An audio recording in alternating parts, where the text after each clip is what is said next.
Olá, o TV Escola está no ar, hoje com a 17ª teleaula do curso sobre a História Política de Minas Gerais. O tema, os anos 30, palco de radicalismos ideológicos. Nessa época, vão se destacar os movimentos de mobilização popular, que vão resultar em um novo processo constituinte e em mudanças significativas no conceito de nação.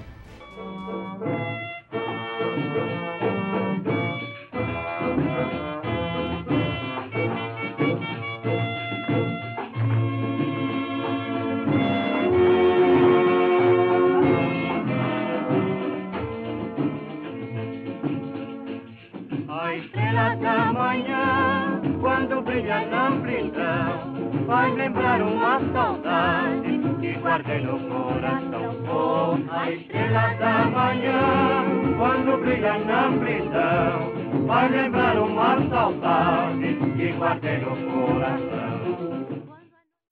Ah, que bom! Neste módulo também temos várias questões colocadas pelo nosso professor no ambiente virtual da Escola do Legislativo. Essas reflexões têm me ajudado a identificar heranças e aspectos que perduram até hoje na política brasileira. Olha só esta questão.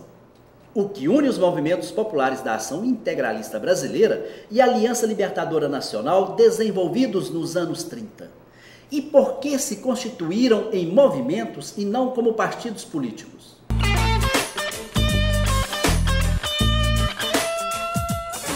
Qual que é a diferença entre movimento político e partido político? Bom, o movimento político é uma coisa mais, digamos assim, mais espontânea. Visa alcançar alguma reivindicação, né? Um partido político é uma representação do povo de acordo com uma corrente ideológica. Já é mais profissionalismo e também remunerado. Partido político e movimento, eu acho que estão bem ligados, né? O movimento político ele pode ser feito, inclusive, como vários partidos. E o partido ele tem a linha de conduta dele, que é diferente. Para responder esta questão e tantas outras, o melhor é mergulhar mais nas pesquisas. Por sinal, vamos lá, que a teleaula já está começando. E estão falando de Getúlio Vargas. Na tentativa de debelar o espírito revolucionário dos paulistas, Getúlio Vargas apontava o caminho das eleições, de forma comedida e aos poucos. Em fevereiro de 32, instituíra por decreto o Código Eleitoral, que regulava o alistamento dos eleitores e trazia como importantes inovações a obrigatoriedade do voto, a instituição do voto feminino e o voto secreto. O decreto estabelecia também a criação da Justiça Eleitoral, retirando do Poder Legislativo o controle sobre seu próprio processo de renovação. Com o surgimento da Justiça Eleitoral, eliminava-se o mecanismo da degola, pelo qual os candidatos oposicionistas eleitos para as casas legislativas do país muitas vezes tinham reconhecimento de sua eleição negado pelos membros da legislatura precedente, como já vimos em teleaulas anteriores. Mas as eleições para constituinte, marcadas para 1933, desagradavam os setores tenentistas do governo, pois lembravam a eles que teriam que disputar o poder no terreno do adversário, ou seja, no voto.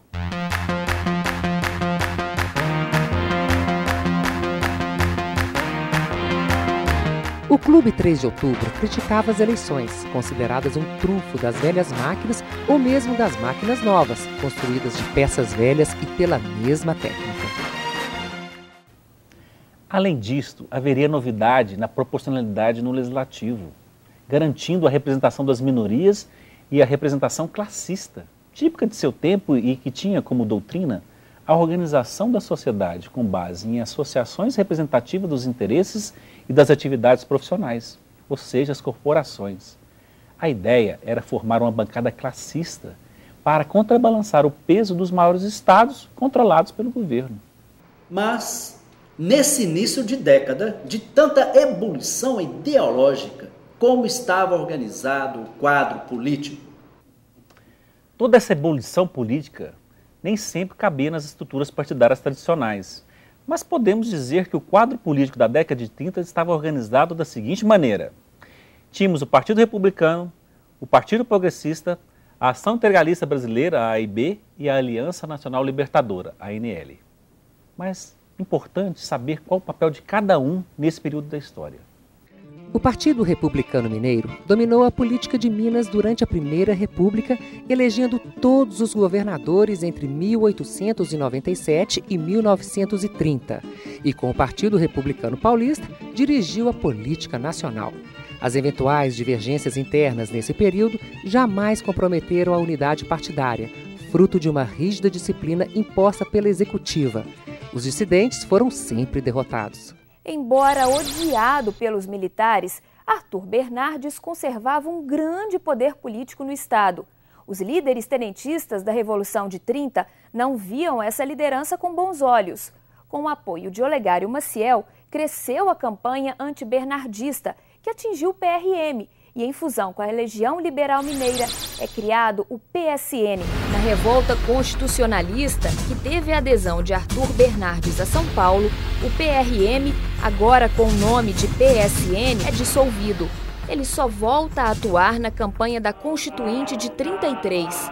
O PRM defendia a unidade da pátria, o regime federativo e republicano, a eleição do presidente da República e dos governadores por um eleitorado especial, a proibição da reeleição dos presidentes e governadores, bem como da sucessiva reeleição de deputados e senadores. O partido ainda era a favor da representação proporcional e do voto secreto, da independência do judiciário, da autonomia municipal, da defesa da família e da propriedade privada e da liberdade de culto. Outras bandeiras da sigla eram a criação de sindicatos como órgãos de relação entre o Estado e a atividade humana, a nacionalização das quedas d'água, dos rios e das águas minerais, a criação de um conselho para orientar a economia do país e a abolição de impostos internos sobre o trânsito de mercadorias. Já o Partido Progressista, que surge estimulado e sob interferência do governo federal, fundamentalmente para desempenhar o novo papel que se esperava de um partido oficial, é destinado tanto a propagar os princípios revolucionários como a tornar-se um verdadeiro partido situacionista. No núcleo do partido estavam muitos dos velhos políticos mineiros da Primeira República. No processo de sua constituição, os elementos que formavam a comissão organizadora tinham plena consciência do seu papel aglutinador das forças políticas locais, responsável pela retomada da unidade de Minas naquele momento. Ao mesmo tempo que garantia e preservava os privilégios e os princípios dos grupos oligárquicos mantidos no corpo de suas proposições, o Partido Progressista aceitava os fundamentos de uma proposta centralista com larga margem de vinculação e intervenção do poder central. Era, em síntese, o resultado da acomodação das forças estaduais mineiras e sua aglutinação em torno do interventor, sem os extremos das propostas puramente centralizadoras ou puramente regionalistas. E a Ação Integralista Brasileira e a Aliança Nacional Libertadora? Quais foram seus papéis na época? A Ação Integralista Brasileira, a AIB, não era um partido político. Fora criada em 1932 como um movimento inspirado no fascismo italiano que defendia um ideário nacionalista, antiliberal e antissemita. A AIB tinha como chefe nacional Plínio Salgado e possuía seções em diversos estados do país. Congregava elementos das camadas médias urbanas como intelectuais, em sua maioria católicos, profissionais liberais, funcionários públicos e militares.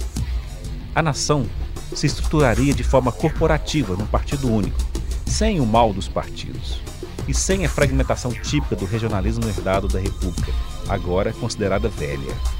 O integralismo era contra o voto direto, propondo em seu lugar a eleição indireta, considerada corporativa a partir do município. Seu lema era Deus, Pátria e Família. E seus principais ideólogos eram Plínio Salgado, Gustavo Barroso e Miguel Reale. Já a Aliança Nacional Libertadora, a ANL, surgira como uma resposta ao avanço do nazifascismo e se ajustava à nova orientação do PCB na clandestinidade. O programa básico da ANL tinha conteúdo nacionalista, suspensão definitiva do pagamento da dívida externa, a nacionalização das empresas estrangeiras, a reforma agrária, a garantia das liberdades populares e a constituição de um governo popular. O movimento foi duramente atacado após a rebelião iniciada em Natal, em 1935, conhecida como Intentona Comunista, que precipitou as determinações da Internacional Comunista definidas pouco tempo antes em Moscou. Existiram ainda o Partido Novos Inconfidentes, o Partido Popular Renovador e o Partido Economista do Brasil, mas todos sem expressão e sem votos para alcançar uma cadeira na Constituinte. O resultado das urnas para a eleição da Constituinte de 33-34 mostrou a força das elites regionais.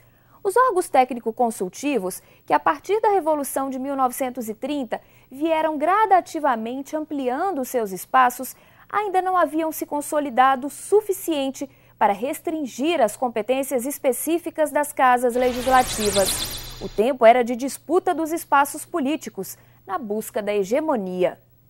O executivo se fortalecia dentro do novo enfoque de um Estado intervencionista, presente e mediador dos conflitos sociais, alicerçado em órgãos de planejamento e propulsor do desenvolvimento. O legislativo procurava resistir e resguardar o seu espaço como órgão de fiscalização e legislação, forjador de políticas e de decisões. O jogo de poder entre o executivo em ascensão, empenhado em ampliar sua área de atuação, e o legislativo refletiu-se também em outra disputa. A disputa travada entre os defensores da centralização político-administrativa, que queriam o fortalecimento do executivo, e os adeptos do federalismo clássico, que viam no legislativo um reforço para suas teses descentralizadoras. Hoje nós vamos terminar esta teleaula com uma das questões propostas pelo professor Luiz Fernandes Assis. Ele diz que há uma crença no Brasil de que a democracia é inviável. Essa ideia vem desde antes do movimento que levou a Revolução de 30 com os tenentes e depois foi reforçada com o Estado Novo. E você concorda ou discorda de que somos um povo predestinado a viver sob regimes autoritários?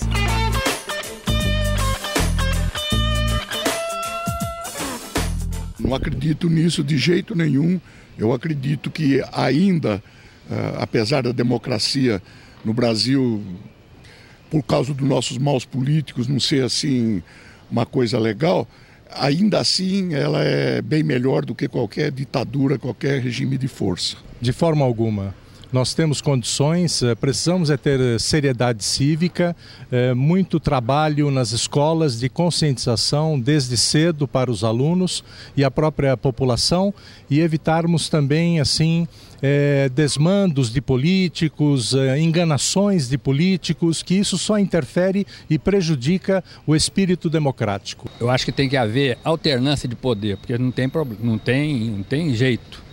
Porque senão fica viciado, o país fica uma ditadura. Infelizmente eu vivi muito da minha vida na ditadura, porque eu tive, que ninguém fala nela hoje, não fala nos que morreram nessa época nem nada, da ditadura do Getúlio, né? Depois essa outra, que morreu bem menos gente proporcionalmente, sabe? Mas nenhuma delas é benéfica. Eu prefiro a democracia, né? Apesar que tem pessoas aqui que não sabem o que é democracia. Eles querem ditadura, eles querem ditar, né? Isso rende uma ótima reflexão e que você pode acompanhar melhor no ambiente virtual do curso, lá na página da Escola Legislativa. Pois vamos aprofundar nisso na nossa próxima teleaula. Até lá!